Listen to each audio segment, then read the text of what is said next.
anunciábamos hace instantes, la Universidad Dort realizó una investigación muy interesante sobre la campaña electoral. Ya está con nosotros el doctor Esteban Zunino, que es el decano de la Facultad de Comunicaciones, que nos va a hablar de todo eso, ¿no? Buenas noches, bienvenido. Gracias por estar con nosotros. Buenas noches, muchas gracias por la invitación. ¿Qué se puede decir del informe antes de empezar en el fondo de la cuestión? ¿Qué es el informe? ¿Cómo se realizó? El informe básicamente es una iniciativa que se inscribe en un observatorio de la comunicación que están haciendo, que es un proyecto de investigación en el marco de la Facultad de Comunicación, que tiene como objetivo analizar diferentes temas de discusión pública y de actualidad. En este caso las elecciones y la comunicación política copa el centro de la escena, pero que nace como una iniciativa de investigación científica asociada a la facultad, que tiene como fin último generar evidencia empírica y científica para intervenir en el debate público, ¿no? Desde nuestra disciplina y desde nuestros intereses, que siempre tienen que ver con fomentar opiniones informadas, basadas en datos y en momentos de cierta polarización, de desinformación.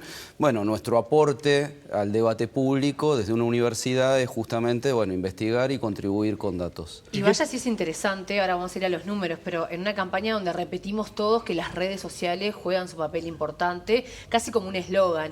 Pero yendo un poco más a lo conceptual, ¿qué papel realmente jugaron las redes sociales? ¿Fue definitorio en las campañas de los partidos? Es una discusión que viene de larga data. Realmente, si alguien dice las redes sociales representan tanto por ciento en la definición del voto, estaría mintiendo, ¿no? Es decir, es imposible verificar. Es imposible verificar. La decisión del voto siempre es multifactorial. Hay estudios de este tema actuales y no tan actuales que ratifican que la decisión del voto... tenemos algunas certezas. ¿Cuáles son esas certezas? La decisión del voto no es tan racional como parecía ser. La decisión del voto tiene mucho más que ver con nuestros contactos e interacciones sociales, es decir, con aquello que por ahí mamamos desde chico, con nuestras filiaciones partidarias, con nuestras ideas, con nuestras emociones. Y ese es un punto en donde sí las redes pueden jugar un papel, porque sí está visto que mucho de lo que se discute en redes... por el formato, ¿no? Por el formato de las redes, que es instantáneo, que no permite muchas veces la profundización, bueno, apela a una reacción mucho más emotiva y en ciertas condiciones eso puede ser definitorio para un lado o para el otro. Ustedes no pueden estimar cuánto definió, pero ¿saben qué porcentaje de ciudadanos más o menos maneja las redes?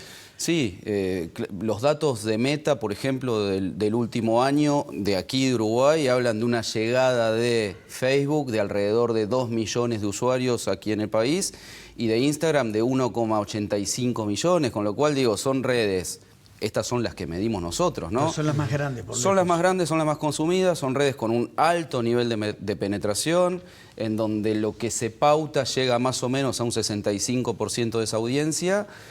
Y ahí por ahí uno podría hacer alguna disquisición entre las redes, porque muchas veces decimos, en las redes pasan tal cosa. Bueno, las redes son diferentes, tienen diferentes lógicas entre sí. Una pregunta que podría haber surgido seguramente es ¿por qué no estudiamos Twitter? Que es como la gran caja de resonancia de la discusión política, de la polarización, en donde los candidatos se expresan, hacen anuncios. Y bueno, justamente no estudiamos Twitter porque Twitter tiene un universo mucho más pequeño de penetración. Llega aproximadamente a 700.000 personas en el país. Entonces, nuestro objetivo fue analizar cuáles eran los mensajes que los candidatos pautaban, porque entendíamos que en esos mensajes que ellos controlan plenamente, que es el mensaje que se anuncia, es donde ellos manejan su discurso, y queríamos salir justamente de ese escenario más polarizado y de mucha resonancia que es Twitter y centrarnos en la comunicación planificada. Por eso esa fue nuestra decisión metodológica. Porque tú decías, las redes, en realidad cuando se dice las redes, porque ahora es Twitter cuando estás hablando de política sobre todo, pero seguramente Facebook e Instagram, con diferentes perfiles también de usuarios, seguramente Facebook tenga más usuarios que Instagram. Vos me dijiste más o menos. Ahora están más o menos parejos. Pero sabés que vas a abarcar una población casi que completa, ¿no? Una población mucho más completa y complementaria entre las dos. Eso hay que preguntarte. Fracciones generacionales mayores en Facebook y los jóvenes básicamente están hoy en Instagram. Básicamente. Y vayamos y capaz que podemos ir viendo ya placas del informe.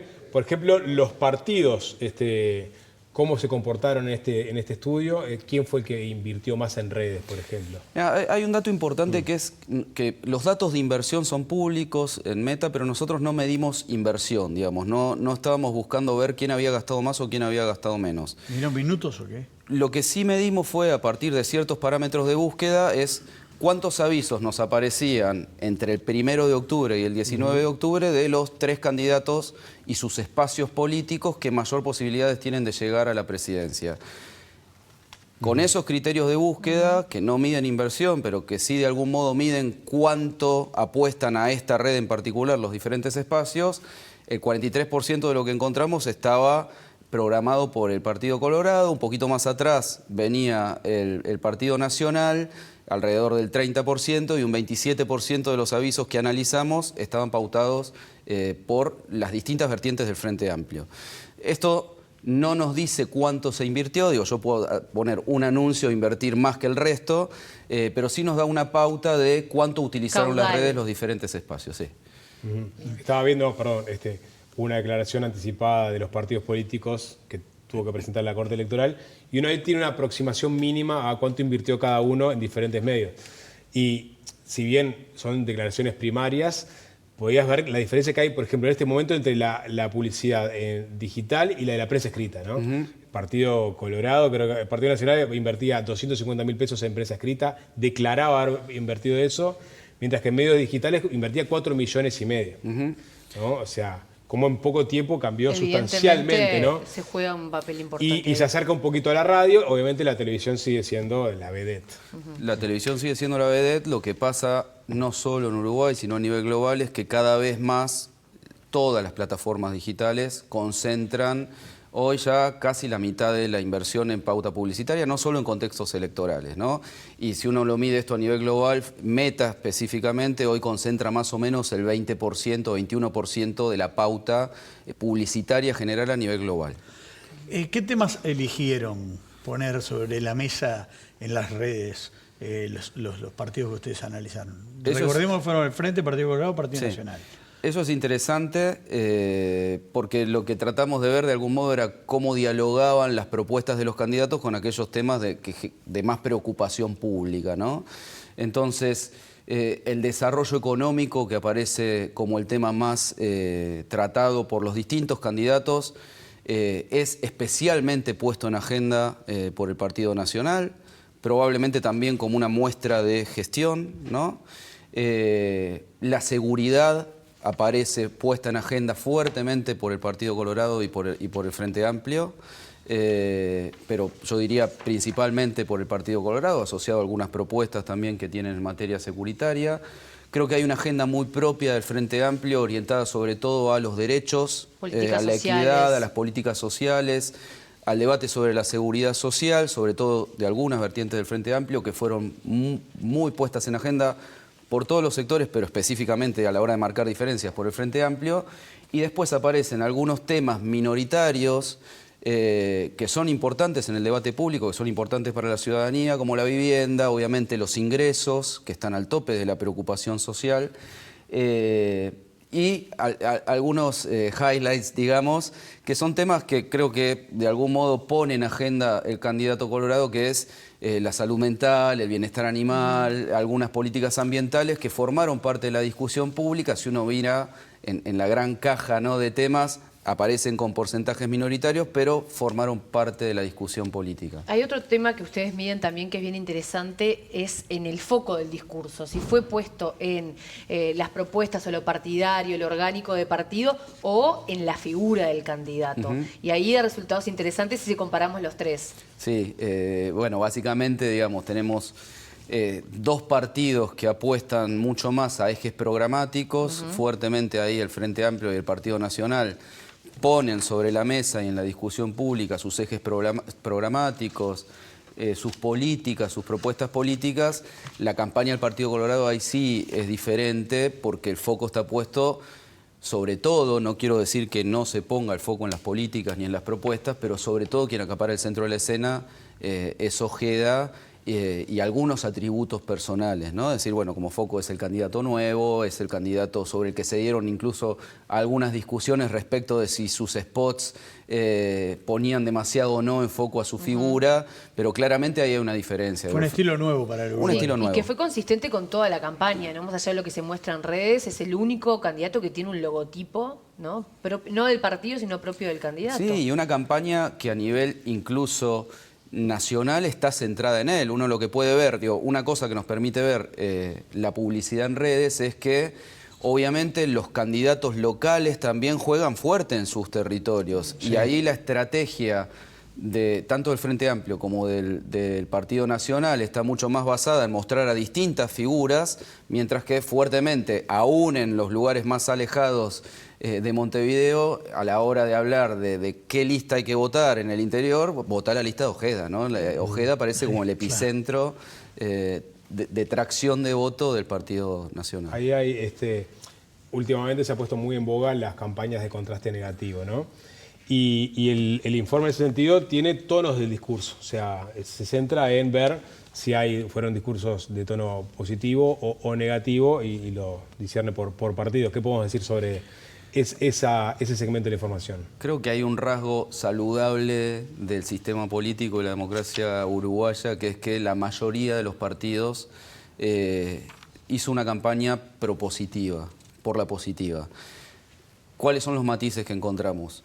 Que en los últimos 10 días, pero esto es típico de la mayoría de las campañas electorales, aparecen en los mensajes publicitarios mayores niveles de polarización y de confrontación. Después medimos otras cuestiones, que era ver, bueno, cuando un partido confronta, ¿quién está confrontando? ¿Está confrontando las políticas de su adversario o está, que esto sería más preocupante, anulando directamente o tomando como enemigo a su adversario político? Insisto, ahí creo que saludablemente la mayoría de los espacios políticos a la hora de confrontar, confrontó ideas, ¿no? Es decir, bueno, aparece una confrontación fuerte. El espacio más confrontativo en este sentido fue el Partido Nacional, en donde ahí la articulación entre presente, pasado y futuro aparece fuerte. Es decir, bueno, creo que un eslogan fuerte de campaña de ese espacio es "no podemos volver al pasado". Es llamativo porque obviamente, digo, aquí aparece la política de coalición, el mensaje del Partido Colorado es similar en algunos aspectos y lo que tiene de particular los mensajes más confrontativos del Frente Amplio es que tiene que responderle a ambos, ¿no? Es decir, bueno, se ve atacado por ambos y tiene que responderle a ambos. Ahora, los mensajes confrontativos no superaron en todo lo que nosotros medimos 2 de cada 8 mensajes pautados. Entonces digo, bueno, naturalmente apareció la polarización política en los últimos 10 días, pero creo que no llegó a niveles... de un 100%. No, ni cerca de un 100% ni de lo que estamos acostumbrados en otras campañas electorales. ¿Pero es esperable un cambio de cara al balotaje? ¿Un cambio? Que sea realmente más dura. Yo creo que sí, o sea, no puedo anticipar. Que los porcentajes sean al revés. Hay que verlo, digamos, lo seguiremos analizando, el Observatorio de Medios va a seguir trabajando. Lo bueno que tienen estas metodologías de análisis de contenido cuantitativo es que lo vamos haciendo en tiempo real. Claro. Así que vamos a cerrar un nuevo informe el domingo a la noche seguramente y vamos a seguir monitoreando esto de cara al balotaje y eso nos va a permitir marcar tendencia, es decir, bueno, qué permanece y qué cambió en ese otro partido que es probable que empiece a jugarse una vez que tengamos los resultados, ¿no? Usted vio que Ojeda, ya que habló Ojeda, ha denunciado él sí una campaña sucia por la utilización en redes de fotos recortadas, aspectos de su vida personal. ¿Cómo lo ve usted? No formó parte de lo que nosotros analizábamos. Digo, claramente esto se inscribe en un escenario de confrontación política, de denuncias cruzadas, ¿no? Es decir, habría pautado un candidato, una campaña de desinformación, digo, me parece poco productivo desde nuestro lugar meternos en esa disputa porque, entre otras cosas, si bien esos mensajes circularon fuertemente en redes, no son mensajes que estuvieron pautados. Y cuando nosotros decimos, Claro. vamos a estudiar aquello que el candidato quiere decirle a sus posibles votantes, Claro. estamos analizando aquello que fue planificado en el marco de una estrategia de campaña. Se escapa del radar lo que ustedes... Claro, esa pirotecnia que claramente apareció sobre la mesa se vio llevada a algunos de los anuncios que escalaron el nivel de confrontación, pero es cierto que en los anuncios, en los mensajes publicitarios, no apareció esa discusión. Esa fue una discusión más de entrevistas de radio, de televisión, de tweets perdidos, de quién contrató la granja de trolls que habría aparecido en el cierre del partido. Digo, nada, queda obviamente en el aire de la confrontación, pero no fue parte del mensaje que ellos planificaron Claro. y con el que decidieron llegar a sus posibles votantes. Ya que nombra lo de los bots, fue como el tema de conversación en el fin de semana de alguna manera, y todos nos veíamos como sorprendidos o conversando. ¿Esto es nuevo? No. Claro, bueno, a uno le da la sensación que hay hubo como una sorpresa en algo que es común, y en otras campañas del mundo ni que hablar. Realmente no. Leí varias cadenas de tweets que rememoraban un cierre de campaña en Argentina de Mauricio Macri hace ya más de 5 años, en donde aparecían estos mismos bots con nombres raros y hablando medio cruzado, deseándole al candidato argentino en aquel momento caricias significativas y nadie entendía bien qué quería decir eso. Y bueno, lo que pasó aquí es muy similar, digo, lamentablemente, digo, porque esto deteriora el debate público, ¿no? Es decir, lo que apareció en agenda fue la disputa por descubrir si en realidad era el propio candidato que estaba cerrando su acto quien había contratado una granja de bots medio fallada porque generaba mensajes inconexos. Bots baratos. Claro, o que también es posible, era la oposición quien había contratado una granja de bots baratos para ensuciar el cierre de la campaña.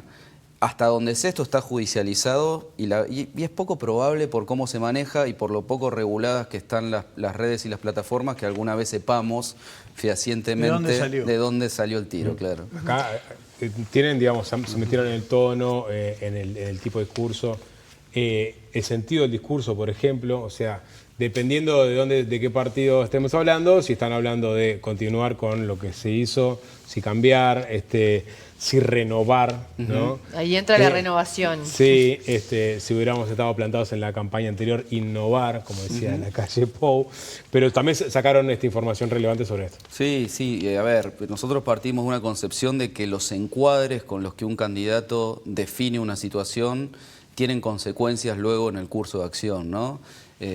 Esos encuadres que son una construcción discursiva y narrativa, que definen una situación, que construyen responsabilidades sobre esa situación, que evalúan moralmente esa situación y que marcan un sentido de posibles soluciones a esa situación, hacen que si esa definición cambia, la propuesta cambia. Entonces acá lo que encontramos es